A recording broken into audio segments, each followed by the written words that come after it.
तर आज मी ठेचा करून दाखवणार आहे। तर हे घरच्याच मिरच्या आहेत बघा, शेतातल्या। तर अक्काने दिलेले आहेत आणि एकदम झणझणीत आहेत, एकदम तिखट आहेत। तर एकदम झणझणीत ठेचा होणार आहे मस्त। तर आता हे निवडून घेतलेले, धुवून घेतलेले आहेत। आता हे भाजून घ्यायच्या। वा ठेवलेला आहे आणि त्याच्यावर टाकायचं, खमंग भाजून घ्यायचा।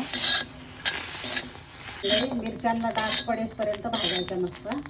आणि आता तेल टाकून घ्यायचं। इथं ना लसूण आहे, अक्काने सोलून ठेवलेला आहे, घरचा लसूण आहे देशी।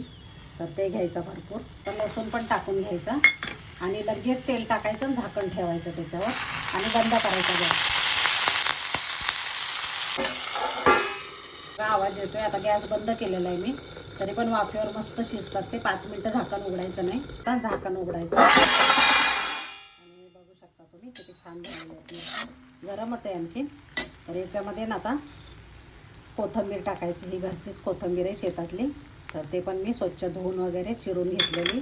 भरपूर टाकायची कोथिंबीर आणि मीठ टाकायचं, चवीप्रमाणे मीठ टाकायचं। तर मी 2 चमचे टाकते मोठे।